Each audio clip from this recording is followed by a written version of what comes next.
Hello, everybody out there. Bernardo Salcido here from Connecting with Teens. And you're going to love this conversation that I had with Francini Estes as we talk about what it really means to connect with your teenager from a mental standpoint and how your thoughts could be either helping you or hurting you with your connection with your teenager.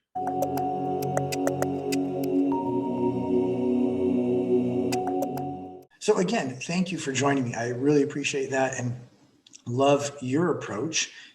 So the first time I heard of life coaching was listening to a podcast, and it just aligned with everything I believe. All I heard was, you are not a victim of your circumstance. Your feelings comes from what you think and not from the circumstance around you. And I'm just like, what?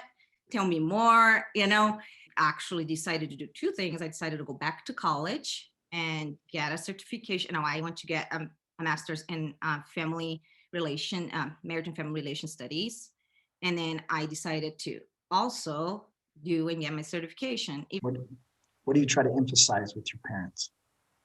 Most of my parents come with, I just feel like my life is a game of whack-a-mole. I'm always just like trying to just put out fires, and I feel like I'm living on this reactive mode.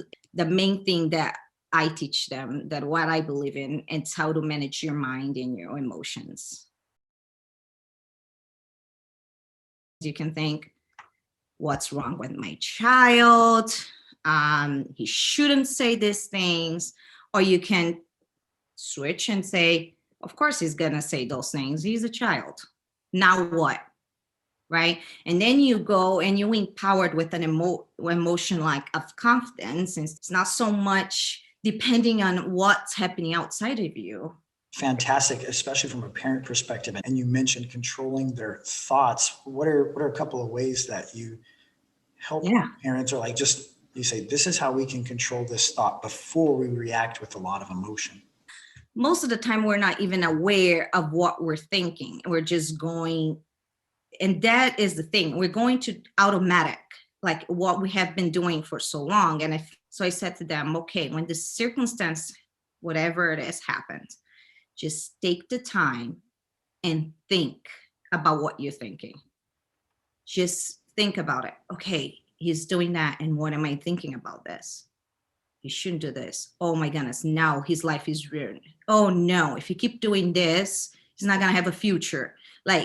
And then it's just funny how we keep on going. And then you take accountability for it. The problem is sometimes we don't want to take accountability. We think we just want to put the blame on the child because we think it's gonna make us feel better. Like, oh, I reacted that way because he said that. Of course, I reacted that way because we're not gonna change till we just take accountability. So number one is be aware, and number two is take accountability. So once you're accountable and you know why you did it, because now that you know that it's because you're thinking he should, now it's easier to say, okay, maybe he shouldn't. Maybe he's not there yet, right? He's doing it for a reason. So I always tell them, what do you want to look for? Now, if you're not there, that you are an amazing mom, that's okay. How about you think about one thing that I did right today and put your brain to look for that?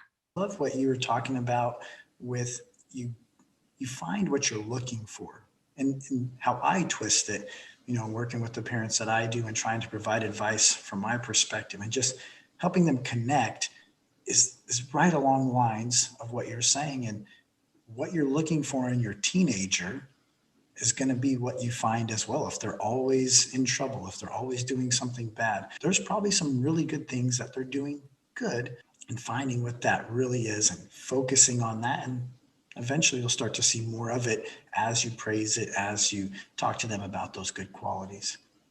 Oh, so true. It's just your mindset. If you think you're a procrastinator, you're going to be a procrastinator. You're going to create procrastination.